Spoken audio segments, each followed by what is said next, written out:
Assalamualaikum warahmatullahi wabarakatuh. Selamat pagi. Kita lanjutkan lagi nak ya untuk pembelajaran kita pada hari ini ya, pada minggu ini kita lanjutkan lagi pembelajarannya ya. Kita backspace dulu ini. Kita akan belajar tentang kemarin kita sudah belajar sampai di ingkaran ya. Sekarang kita belajar di yang namanya konjungsi. Apa itu konjungsi?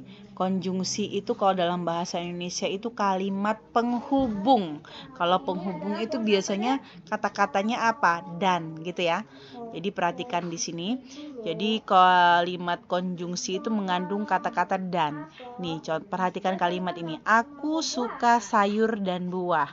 Kalimat itu berarti apa? Aku suka sayur dan aku suka buah. Maka pernyataan itu bernilai apa? Benar. Karena pernyataan satu atau dua itu benar. Seperti itu ya. Nah, jadi berdasarkan pengertian di atas, dua pernyataan yang dihubungkan dengan kata-kata dan merupakan pernyataan majemuk yang disebut dengan konjungsi dari pernyataan-pernyataan semula. Dan itu diberi simbol seperti ini nih. Ya, jadi kayak V terbalik. Konjungsi dari dua pernyataan P dan Q ditulis dengan P konjungsi Q. Ya, dibacanya itu adalah P dan Q. Ya. Nah, sekarang contohnya perhatikan ini R-nya, suatu pernyataan R misalkan Ima anak pandai dan S-nya itu Ima anak cekatan. Itu kan kalau kita buat, kalau kita gabungkan Ima anak pandai dan cekatan, gitu kan? Jadi pernyataan R dan S bernilai benar jika Ima benar-benar anak pandai dan benar-benar anak cekatan, ya. Itu baru benar pernyataan itu, ya. Nah, artinya R-nya benar, S-nya benar, maka pernyataan itu bernilai benar. Kita lanjutkan lagi contoh berikutnya, perhatikan. Jika A bunga mawar berbau harum, ya. Bunga mawar berbau harum, benar ya. Kemudian B, bunga matahari berwarna biru. Salah kan ya? Nah, karena kita gunakan kata-kata dan, jadi A konjungsi B, A dan B itu jadi bunga mawar berbau harum dan bunga matahari berwarna biru. Pernyataan itu kalau digabungin benar atau salah? Salah ya, karena ini tadi bunga berbau harum itu benar, tapi kalau bunga matahari berwarna biru itu salah kan? Tapi kalau pernyataan itu digabung, maka menjadi suatu pernyataan yang bernilai salah, seperti itu. Perhatikan lagi untuk contoh yang ketiga. P-nya adalah 2 ditambah 3 kurang dari 6. Ini bernilai benar. Dan Q-nya adalah Sangsaka Bendera Republik Indonesia. Benar ya? Jadi karena kedua-duanya ini bernilai benar, ya, berarti menjadi suatu pernyataan yang digabungkan ya bernilai benar juga ya. Jadi apa itu definisinya? Jadi suatu konjungsi dari suatu pernyataan benar hanya dalam keadaan kedua-dua komponennya bernilai benar. Jadi maksudnya ini tadi kalau P-nya benar, Q-nya benar, maka kalau digabungkan dengan konjungsi dan maka menjadi benar. Tapi kalau A-nya benar, B-nya salah atau sebaliknya salah kemudian B-nya benar, maka menjadi suatu pernyataan yang bernilai salah ya. Maka untuk konjungsi itu bisa dibuat tabel pernyataan seperti ini. Ya, jadi kalau dia benar dan benar, maka benar. Kalau benar dan salah ya salah. Salah dan benar ya salah. Salah dan salah apalagi? Ya tambah salah ya, seperti itu. Ya, itu logikanya. Jadi ini adalah tabel kebenaran untuk konjungsi. Ada pertanyaan? Boleh kalian bertanya langsung pakai WA pribadi ke ibu, boleh ya. Atau di Classroom pun boleh. Nah, sekarang sambil menunggu pertanyaan itu, nanti ibu akan lihat. Kita lanjut lagi ke yang namanya disjungsi. Nah, kalau disjungsi itu atau ya. Kalau disjungsi itu bahasanya adalah atau. Sekarang perhatikan pernyataan berikut ini. Tobing seorang mahasiswa yang cemerlang atau seorang atlet berbakat. Membaca pernyataan itu akan timbul tafsiran bahwa Tobing seorang mahasiswa yang cemerlang atau seorang atlet yang berbakat. Tetapi tidak kedua-duanya. Gitu kan bisa ya? atau Tobing mahasiswa yang cemerlang, atau seorang atlet yang berbakat, atau mungkin kedua-duanya, gitu kan. Nah, tafsiran pertama adalah contoh disjungsi eksklusif. Tafsiran kedua adalah contoh disjungsi inklusif. Nah, jadi disjungsi ini atau ini ada dua. Ada disjungsi inklusif, lambangnya seperti huruf V.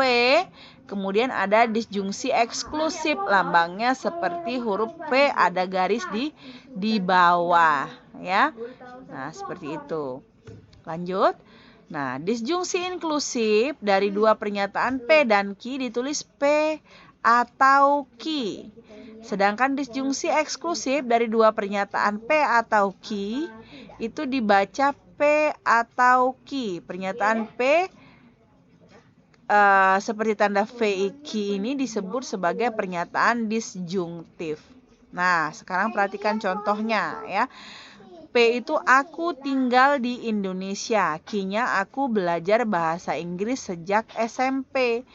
Nah, maka pernyataan P disjungsi Q-nya itu jadi aku tidak di Indonesia atau belajar bahasa Inggris sejak SMP. Pernyataan P atau Q bernilai benar jika aku benar-benar tinggal di Indonesia, ya kan? Atau benar-benar belajar bahasa Inggris sejak SMP, ya kan? Baru pernyataan itu bernilai benar. Nah, sekarang perhatikan lagi contoh yang kedua. Aku lahir di Surabaya dan aku lahir di Bandung.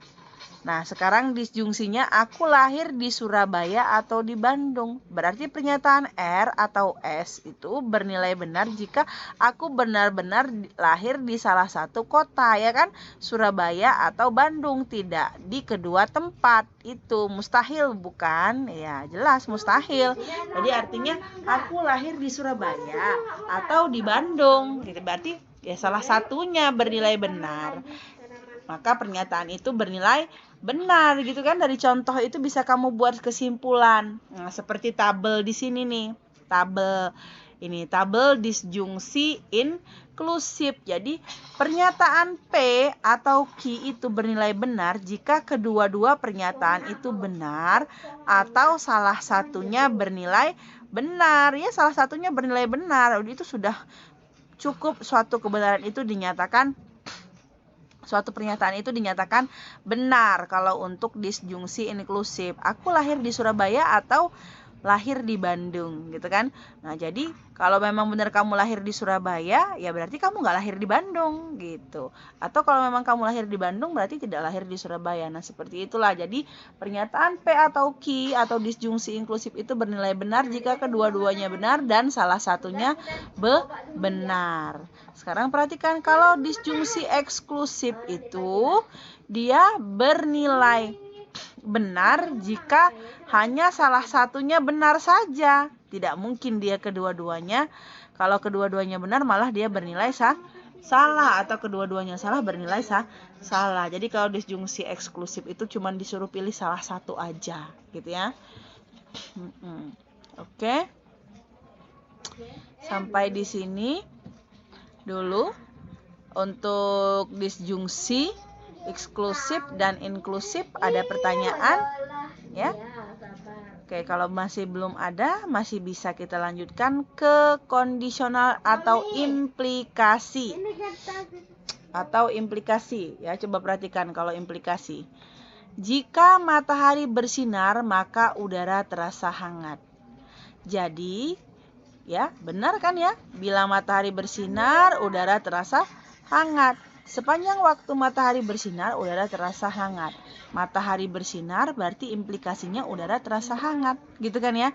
Matahari bersinar hanya jika udara terasa hangat. Betul ya? Nah, jadi seperti itu. Jadi, contohnya lagi, ini ada lagi nih, perhatikan. Jika ABCD adalah belah ketupat, maka diagonalnya saling berpotongan di tengah-tengah. Jadi untuk menunjukkan bahwa diagonal segi 4 ABCD itu saling berpotongan di tengah-tengah, adalah cukup dengan menunjukkan bahwa ABCD adalah belah ketupat, ya. Jadi Pernyataan P implikasi ki itu dapat dibaca jika P maka ki dan P berimplikasi ki, P hanya jika ki dan ki jika P. Ya, sampai situ aja dulu. Ya. Jadi silakan kalian buat rangkuman. Nah, nanti akan Ibu berikan soal tentang konjungsi dan disjungsi. Assalamualaikum warahmatullahi wabarakatuh.